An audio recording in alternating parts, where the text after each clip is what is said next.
Hey, everyone, it's Coach Williams. Welcome back to Uncle D's Basketball Life.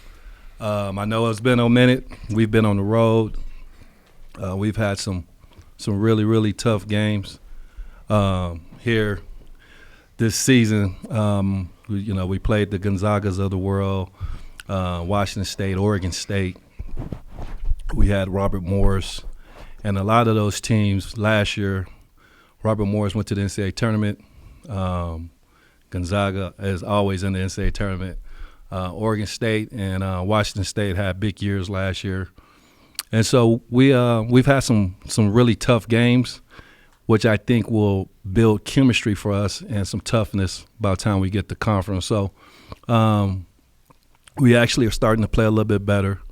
We did split at the Robert Morris tournament over the Thanksgiving break, where we went 1-1, lost Robert Morris by 7, beat Stetson, and honestly, should have probably won the Robert Morris game if we hadn't got off to such a slow start. Looking forward to the University of Washington coming up here on Saturday, and then next week we got NAU before we start conference and play our rival Utah Tech. And so we got a couple players playing fairly well for us right now. Elijah Duval, our freshman point guard, is averaging about 13 points a game. He's our leading assist guy. He also our leading turnover guy right now. So we got to get that right, and he knows what he needs to do there. Jaden Furrow is right behind him. So I think John's average like 13.5, and Jaden's average is like 13.3. And Jaden right now is a 50-40-90 guys. And so for you people who don't know what that means he's shooting over 50% from the field. He's shooting over 40% from the three, and he's shooting over 90% from the free throw line. And that draws a lot of attention when you do things like that. So, and then we got one, Tanner Hayhurst is shooting about 52% from the three right now. And so if we can get Dylan Jones caught up to get him at least to about 40%, because that's what his career high. He's a career high shooting in his 40s. And get him there and get our man Zach Bell together. We'll make a run in conference. But, we're making progress. The big fellas are making progress, like Isaiah Cottrell is making progress. Big Kai. Kel Barkley been in a little bit of funk, our other freshman, but he's more than capable of breaking out of that. So we feel pretty good about where we're trending. Still got to get better defensively in some areas, and really still got to get better offensively in some areas where we got to protect the ball better, less turnovers, and time and score, and some things we got to do a little different there. But we're on the right track, and I think conference is going to be exciting, because I think we're going to shock some people when we get there. So that's a quick update on just us and why I haven't been on the podcast and why we've been traveling so much. And a lot of people don't get it. We have to raise a certain amount of money and play these big schools so we can raise some money for NIL to be able to pay some of these players and other things that we have to do. So no complaints. I think it's always good to be able to play those type of teams.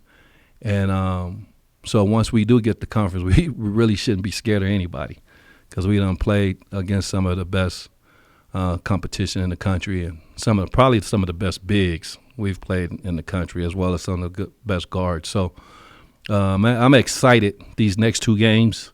Washington just got a big win over USC, who was in the top 25.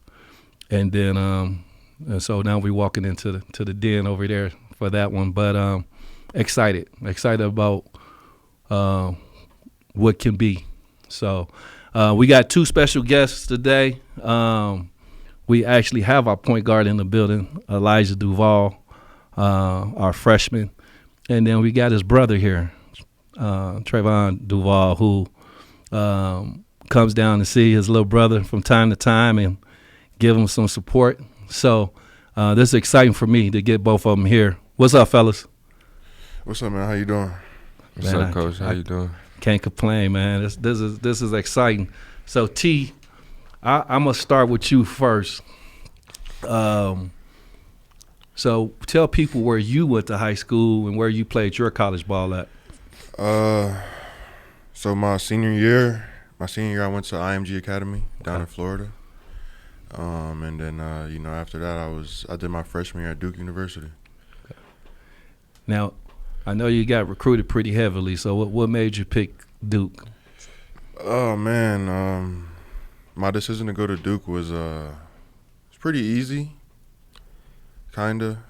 I had other 4 schools that were in my top 5, but when I took my visit to Duke, got to sit down with Coach K in his office and just experience the environment of Cameron. It was kind of hard to turn that down, So he told me he'd give me the keys to the franchise, and after that, I kind of just made my decision like this is the place for me. Okay. And then where did you go out to Duke?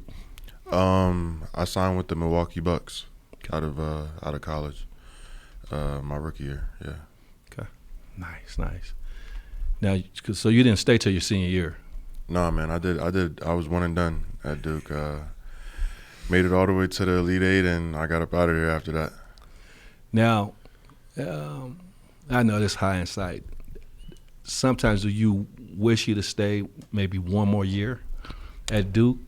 Or you think for you it was the best decision at the time? I'm not really big on like I don't what they say, regretting things. Right. I will say that I do kind of miss, I wish I kind of experienced college a little bit more. Yeah. Just obviously on the basketball side as a player, but more also just as a college student. Just enjoying that. And just embracing college as a student as well. Okay. Now, when you got to Milwaukee, was they still talking about Big Dog at all? Big Dog Glenn Robinson? Yeah, they was talking about Glenn Robinson a little bit.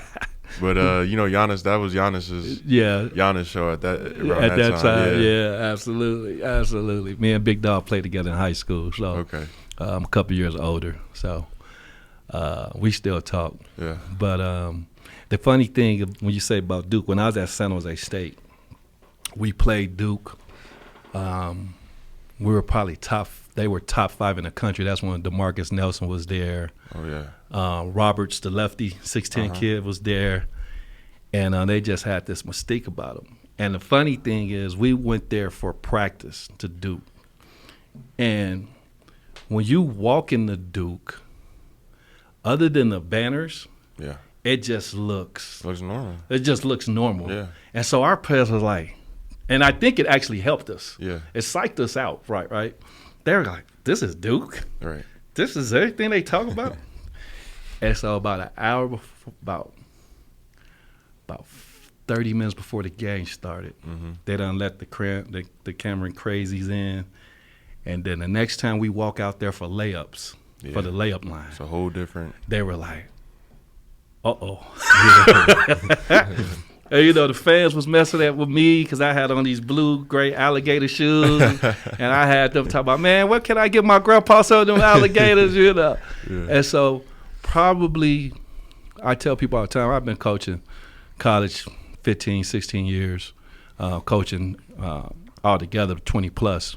But Duke is probably one of my top 5 places that I've ever coached. Right. Just because of the environment. And we almost beat them, We ended up losing by 10, but I think at about the 6-minute mark, it was a 6-point game, and I think Coach K looked at the refs and was like, all right, a little bit too close. Yeah. So, John, man, tell everybody what made you want to be a part, coming to play at SUU. And I tell, just the whole point, the thing about recruiting you, it was crazy because we knew we were going to lose Najee, the point guard we had, because the NCAA was messing with him. And so when we got to Atlanta, Coach Gutty had already been talking to Scott. And then, and so the plan was to really take a hard look at you because we were like, we got to have a point. We got to come out of here with a point. And so when we watched you play, I was like, yeah, he pretty good. And so then the process started. I got your pop's number and called your pops, and then holler at you for a minute at the event in Atlanta, and then I went to the whole process of getting you on campus and stuff. So, though you were supposed to go to Coffeyville, I apologize to Coffeyville that we stole them from you, but hey, it needed to be done. But tell us what was your thoughts when you visit campus, and what made you feel comfortable enough to want to come here? My thoughts when I visited campus was how y'all were just so real with me. Like, I was just straightforward, wasn't beating around the bush. Was telling me what y'all was looking for and what y'all needed and what y'all wanted. And was telling me about, how the whole situation was going, the other point guard. But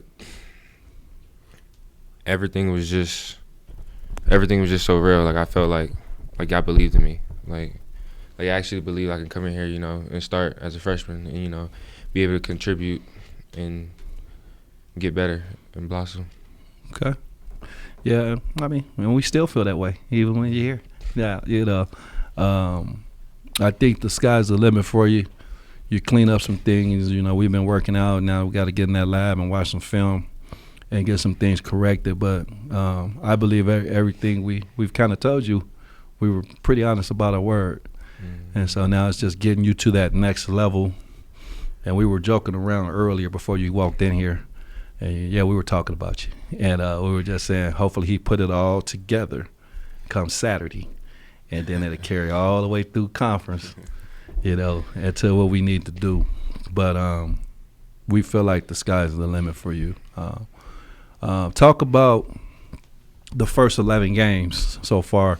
Just your thoughts on, you ain't got to talk about specifics about the game in general, but just how you think we've gotten better over the course of the 11 games. First 11 games definitely been an experience. Like, just us, like our team, like knowing where each other's going to be at on the court, or, just working things out, strategy, defensive strategies, offensive strategies, just figuring out how we going to, try to win this game. But each game been totally different. And each game been totally different. We're just still trying to figure it out. It's just been a process, But it definitely built, like, some of the big games that we've been playing in definitely built some chemistry. We got to go down and fight together. We going to lose together, or we going to win together. But it definitely built it's building chemistry for sure. Yeah. And that's why I'm excited about these last two games, and really excited to get to conference, because I think we're building and we're trending in the right direction. T, I know you watched a bunch of the games, and what do you see? What have you seen as far as the growth of us getting better? And then talk about what you think can be done better.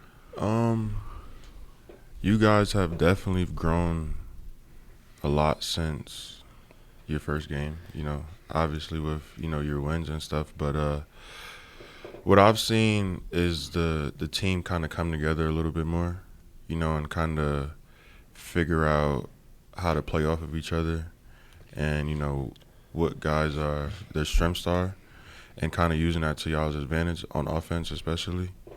And defensively, y'all picked it up some too, with the big guys down there protecting the paint a little bit more, finishing out the plays, getting rebounds. So I see each game, I see the steady growth, individually for guys and, collectively as a team. And obviously, every team can get better. But I would say with you guys, it's just you guys have been keeping teams to lesser points a lot more lately. Yeah, which was a problem earlier. Yes. And that is something that, I'm happy that y'all, the team figured that out and continue to figure that out. Probably just Coach talked about it a little bit yesterday with the stagnantness and within the offense sometimes. But, it's a new team, so that's kind of going to happen early, especially early on in the season. But, it's gotten a lot better for sure. So down in Oregon State, pretty close game and end up losing by 11. The great Ernie Kent did our game. And people who don't know Ernie Kent, man, he was a heck of a coach at St. Mary's. Went to the Sweet 16 at St. Mary's, and then went to Oregon and he had some great teams in Oregon. Had at least 7 and 8 point guards at Oregon that went to the NBA. And he was telling me, we were downstairs in the lobby and we were talking about Ja. And he was telling me the things about Ja. Like, man, the kid going to be special once he figure these things out. And I was like, you know what? Instead of telling me, I'm going to have you tell him. And so I had Ja come down to the lobby, talk about how that was for you to meet Ernie Kent, even though you didn't know who he was. It was a great experience because my dad, he was already watching the game. He was already texting me during the game, talking about listen to the commentator after the game. Like he'll learn some things like he's teaching. But it was a great experience. I learned some great things that I could pick up on and add to my game. He definitely knows what he's talking about. He had 8 point guards that went to the league. So, but it was a good experience. I had a great conversation with him. You could tell he's full of knowledge. That he is. Coach Ken is full of a lot of stuff, but definitely full of knowledge, right? But talk about, and this question is kind of twofold for both of you guys. Talk about, Ja, you watching T play basketball growing up, and then T, talk about watching your little brother play basketball growing up. Like, how's that been for the both of you? I'm gonna go first. What's your age gap? We're 7 years. I'm 7 years older than him. Yeah. 7 years, okay. Yeah, I always looked up to my older brother, just seeing the work that he put in and the struggle that he put in, you know, to get to the highest level that he played at. Just from, you know, growing up, our dad being hard on him, working him out every day, them going through it, battling each other, you know, just little stuff like that. I seen how he progressed and, you know, still kept at it, and he's still keeping at it now. And it just like influenced me, you know, want to be like him, want to, you know, take basketball serious like him, and, you know, he just paved the way in a lot of ways in basketball, even outside of basketball. Yeah, I mean, as a, it's even crazy hearing that as an older brother, from my little brother, you know. But as an older brother, man, I'm like beyond proud of my little brother. You know, like I changed his diapers growing up. You know what I mean? Like, so to see him to be able to first grasp basketball and kind of like fall in love with it, and then to like take it to, you know, another level to go and play college basketball.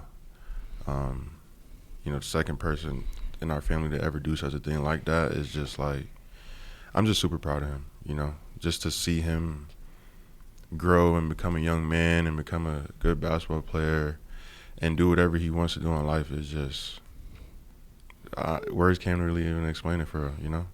So we'll talk about Pops in a minute, but now I don't know if you get this now. Do you do this with your dad, right? My kids will always say, so I have 7, so but we're a blended family because my first wife passed away of cancer. And so I had my 2 sons, but her wish for me was to remarry. So when I remarried, I married my wife now, Miss Williams, and she had 3 kids. And so eventually we ended up being crazy and talking about we need to have our own, and ended up with twin girls. Oh, wow.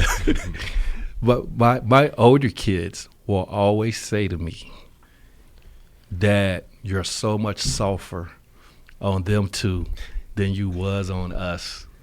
Do you say that sometimes to Pops? Oh man, 100%. He's not only is he my younger brother, but he's the youngest out of all of my siblings. Right. So he gets babied by his mom, he gets babied by his dad, his grandma. That's just been the thing his whole life.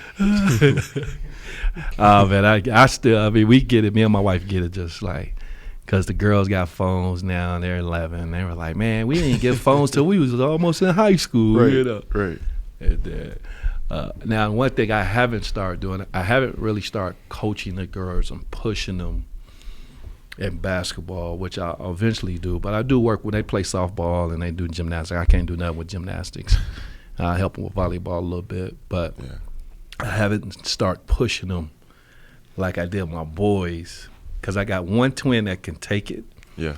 And I got one twin that's a daddy's girl. Oh, yeah. And she ain't ready to She's take not ready it. for that yet. You know. Now, she ready for me to work out and stuff, but if I get to yelling at her, it's going, she can't handle it. So let's talk about Pops, man. Let's talk about, y'all talk to me about Pops and how his drive for you guys to get you guys to be better basketball players, but also good young men. We really liked Pops a lot when he was on the visit, man. And so. Yeah, my dad is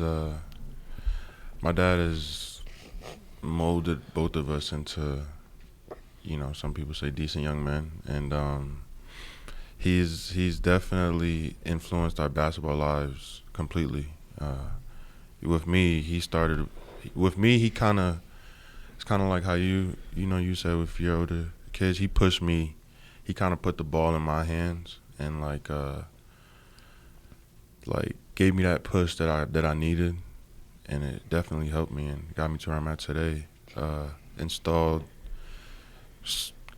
almost everything that I take with my life today, and it's crazy, as I grow older and get older, I start to see so many things that I do similar to him, and it's weird, but and then I see it in my little brother too, like dang, you just like your dad too, so so yeah.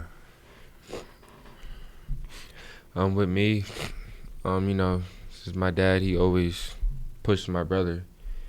He always had that thought in his mind, okay, you the youngest one, I'm gonna let you want it yourself. I'm gonna see if you want it. I'm gonna tell you what you need to do, show you what you need to do to be good, but you gotta show me that you want it, because he pushed my brother so hard. So he's wanted me to want it myself, wanted me to, want it myself. I think it's better when you want it yourself, because it becomes easier for us to push. I think, man, some of the hardest things to do is to coach your kid and to push them. And it's so funny because you're telling them stuff and they kind of don't want to listen, but then somebody else tell them the same thing you've been telling them, and they be like, yeah, you're right. Yeah. And I'll be like, well, you hear that every day. Right. You just got to hear it from someone else. Yeah, and that's the thing. Some people, I never forget my kid that's at Western New Mexico State right now, who just might have tore his other Achilles, crazy. But when he was going from 8th grade to 9th grade, he played AAU with me, and we played up on the 16s, and he was killing. And my old basketball coach, who coached me in college at Cal State Hayward, the D2, he go, "What are you doing?" I said, "I'm gonna let him go." At that time, Team Lillard wanted on Oakland Soldiers. Right. I said, "Man, I'm gonna let him go to Team Lillard," and I trust Coach Young and all of them, and I know he want to be on the shoe. He want to be on the shoe deal, and so my college coach just gave me the riot. He's like, they want them because of what you've done with them, and you just gonna give them away. Yeah. I just thought at that time it was the best move. Now I look back on life, like you say, you don't have no regrets, but it probably changed some things, right? Yeah. But also, my son was a big time football player. Like his sophomore year, he was top 150 in the country in football. Oh yeah, that's tough. And he was top 300 in the country in basketball as a sophomore. And so, he actually went to Nevada for football first, and then he called me one day. And this is after he had a practice and some NFL scouts had told the coach. The coach calls me and goes, "Hey, they think your son's a pro in 3 years." And he was going redshirt. He was having a hard time with redshirt because he ain't never not played. He's never not played. Yeah. So he was having a hard time with that. And then he called me like, "Man, I don't want to do this. I want to play hoop." I was like, "Man, you're a grown man, so you make that decision. If that's what you want to do, I'll rock with you." Yeah. Now, How he feels now, I have no idea, because he probably would be playing right at NFL. But he was a really good basketball player, so it's hard. But it's hard sometimes for a dad to push your kids, because I don't know how your dad did with it, but I coached my kids in AAU some. And so sometimes it was hard to separate coach and dad. 100%. You know, especially when you got home, especially if you lost the game and you get home, it's still soaking. Yeah. You know, my wife would be like, you got to let it go. Man. And I'd be like, yeah, okay. Yeah. So, man, I could always appreciate, you know, that, and enjoyed your pops on the visit, and, you know, me and him talk all the time. So, and so that's now. Are you from Delaware originally too? Did you grow up in Delaware too? Yeah. Okay. Yeah. I mean, I was born in New York and kind of raised there, but I like to, you know, my family's there. Everybody. My two other siblings grew up in Delaware. Okay. I went to middle school and stuff like that in Delaware. I put Delaware, you know, as my hometown. Okay. How often you get to go back to New York? Me, I try to get there because it's only about a 2-hour drive from Delaware. Okay. So when I'm back home and I'm on the East Coast, I'm in the northern parts quite often, for real. Yeah. Okay. People don't realize Delaware always have good guards. Yeah. They've always had some Yeah. good guards. I know Jobby talking about he Florida and everything, but Delaware done had some good guards. You learned your basketball in Delaware, man. Right. Right. He gonna be hollering that Florida stuff down, you know what I mean? But John, talk about just in general how school's been here for you at Southern Utah. You know, classes and just the school life and everything. School has been a process. Adjusting to school, college life, you know, battling, like being great with time, you know, time to do homework, time to work out and practice and weights. It's been a process, learning process, but I'm getting better at it, starting to see some progress, starting to balance everything out. But Utah, I like Utah though. I like the students here. Everybody's quiet. Everybody stays to themselves. It's just a quiet scenery, you know. It's a nice place. Yeah, college is a crazy thing for me. I did way better in college than I did in high school, and I think it was the opposite for me. Like, I like the freedom, but I didn't procrastinate. Yeah. So if I had a project due, it's October and it was due in December, that project was gonna get done in November. Because I used to like watching. I used to like going by the library, man, and watching the people stressing over doing a project or getting ready for a final. I'm like, man, I'm good. I've been studying. Yeah. My paper's done. I got my B on it, A. And people been, man, what you do on this paper, man? Like, man, I told y'all to stop messing around.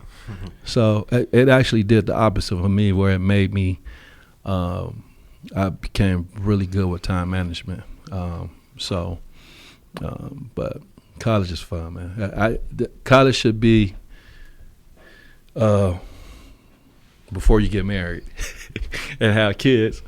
College should be the best time of your life. Oh, yeah. It really, really should. You know, and some of the best times of my life, you know, other than being with my wife and kids, right, and being with the team, of course.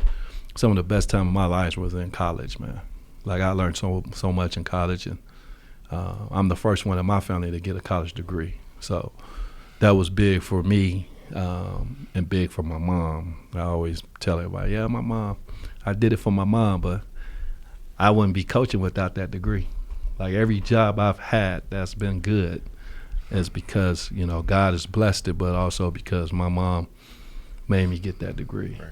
And so how long you going to be down for, T? However long. I mean, I'm kind of taking it week by week right now. Okay. I wanna spend some more time with him, and you know, just kind of get him right for these games coming up, and just, you know, I miss my little brother too. Spend some time with him. Yeah. So I know you've been making this G League journey and everything. You got anything on the horizon? Yeah, my agents have been talking to some people in China. Okay. To get that going. It's a lot of opportunity over there. Okay. Yeah, and I'm looking into that. Yeah. Right now. Okay. Cool. Ja, what do you see the next step, first of all, that the team need to take so we can rise in conference? And then second of all, what you need to do to even take your game to another level?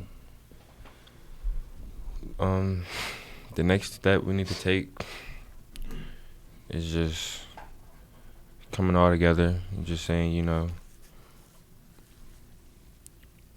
on defense just coming all together, just saying on defense we gonna get these stops. We gonna get a stop. We gonna play our hardest on defense. We gonna do everything we need to do on defense to not let this team, you know, score. And then on offense, I would say just us getting the best shot we can each possession. Okay. Us getting the best shot we can each possession. Okay. And then with me, I would say just being more of a leader. You know, being more of a leader, not having as much turnovers. Getting my teammates involved more, for sure. Yeah, I mean, ball security is a big thing, and then as well as you know, getting your teammates involved. I think when you do those things, Pause for 1 minute. Just say we'll be back in a minute. we'll be right back in 1 second. Most people out here think that taking care of one another is important. And most people would step up for a neighbor going through a tough time. Most people around here help out friends and family when they need it. But the funny thing is, most of us won't look for help when we need it. Talk to someone if you're struggling with mental health, because most people out here really care. Find more information at loveyourmindtoday.org. That's loveyourmindtoday.org. Brought to you by the Huntsman Mental Health Institute and the Ad Council. Okay, people, tomorrow morning, 10 a.m., Santa's coming to town. Oh my God! What time is it? It's time for a holiday hit. Best way to spread Christmas cheer is singing loud for all to hear. Tell me. All right, everybody, welcome back. I like that Christmas music. The Christmas music. So funny. My wife done already did her Christmas shopping, and my twins talking about what other stuff they want. We done with Christmas shopping. What you talking about? Talk about the relationship with you and your brother T, just being a big brother, and timelines. Because I'm actually 7 years older than my brother and sister. Oh, yeah? Well, my brother, and then probably 11, 12 years older than my sister, right? My situation is weird because I didn't meet my real dad till I was 25. Oh, wow. And my real dad, I ended up having 2 older brothers, 2 older sisters. So on my dad's side, I'm the youngest. Wow. On my mom's side, I'm the oldest. That's crazy. That's crazy. So Wow. talk about, just the relationship and, the age gap and, and you guys keeping that bond, even though you got that 7-year age gap.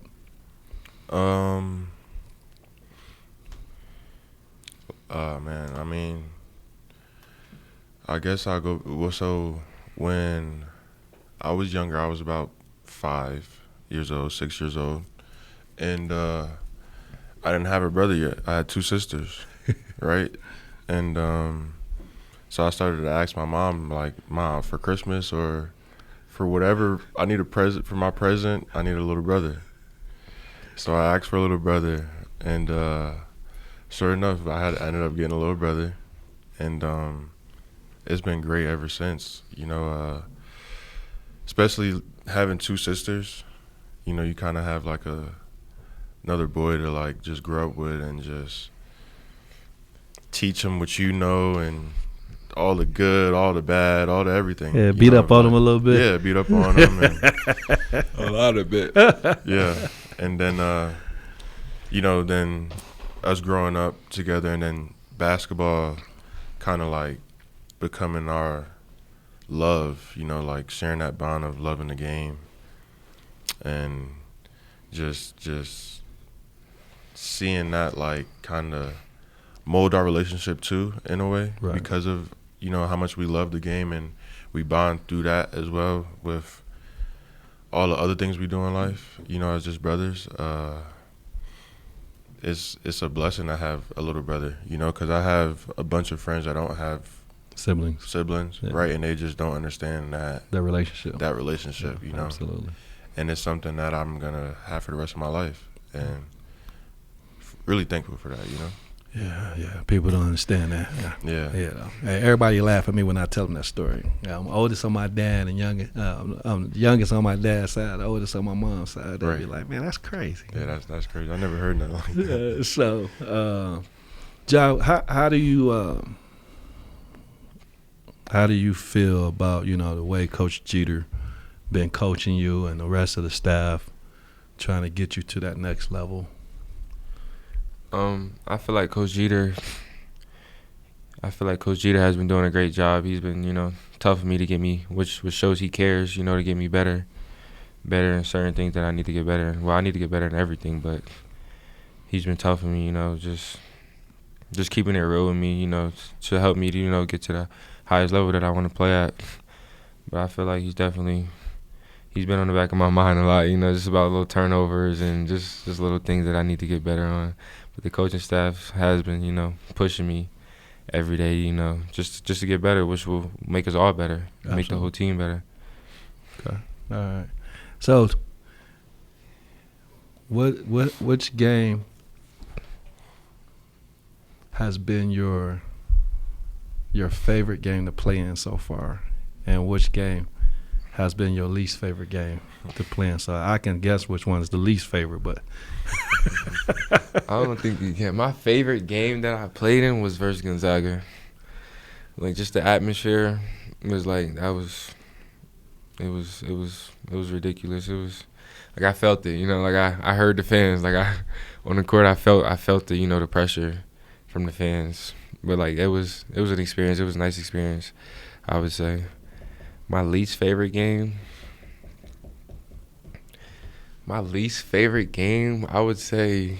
Gotta be Gonzaga too. No, I'm just playing with you. It's my least favorite. I can tell you that. That's my least favorite performing game. I performed the worst in that game. But my least favorite game, I would probably say. Who did we play? Washington State. Washington State. I didn't really play that well. You know, just in my head. You know, some people call it, you know, I guess freshman mistakes, but I don't like to use that excuse that I'm a freshman. But I was definitely in my head. You know, definitely was low on energy. But that was probably my least favorite game. Oh, you only got 2 more games. We can say freshman mistakes, because once we hit conference, you were a sophomore. Yeah. So that's it, man. What's your plans for what's you guys' plans for the Christmas break? We'll get a little time, not a lot of time, but we'll get a little time. I'm trying to go home back to Florida, see the palm trees, you know, good weather, relax on the beach, my family, you know, chill with some relatives that I haven't seen for a while. It's probably the longest I've been away from home ever, actually. Yeah, it's the longest I've been away from home. Trust me, that'll help you. I think it helps. It helps you grow up, man, when you get away, because you have to depend on your coaches and your teammates. And I think it was great for me. I left Gary, Indiana, and went to Cali, went to JUCO in Cali. Now, Gary, Indiana ain't Florida, for sure. So I was trying to get away from something. So when you're trying to get away from things, it's even that much better when you get where you're going. Yeah. Because, you know, I got a lot of partners that make it out of Gary, you know what I mean? And then I got some that did that were still really close. But I think every basketball player should have an opportunity to get away. right? Because the truth of the matter is, if you're going to be on this journey and you're going to be good at it, if you're fortunate enough to play pro, whether that's the NBA, whether that's the G League, or whether that's overseas, guess what? You're going to be away from home. And you're going to be away from home for a long time. Long time. You know. But at that point, it becomes about making money and, trying to start a life for yourself. Yeah. So I think the sooner you can do that, the better. Because I just think it helps you in those next levels. Mm-hmm. So I don't know how you feel about that, T. I agree. I think that it I also want to say it kind of helps you on the basketball court, just like because it matures you a little bit. Absolutely. So that maturity of just being on your own and having to deal with life on your own kind of like helps you mature your mindset in a way to you might look at things a little bit different on the basketball court too, for sure. Absolutely. Well, everybody, I'm thankful that I was able to get back to have this podcast today. Probably won't see you guys again maybe next week or the week after. Our next few games are Washington Saturday, next Thursday, Northern Arizona, both games away. We open conference on December 29th against Utah Tech, our rival. And then our next home game, I think, is like January the 2nd or 3rd. I can't remember. But we open up with UT Arlington. So we still away from home for the next 3 games. But, man, it's been an enjoyment. And by the time we get back home, you guys will be seeing some good basketball from the Thunderbirds. I want to appreciate T and Ja being here. I always want to thank Rob and Ryan for my 2 producers who produced this for me to get it out, to get this started and to keep it going. And so I just want to say Merry Christmas to everybody. Happy New Year, and see you soon.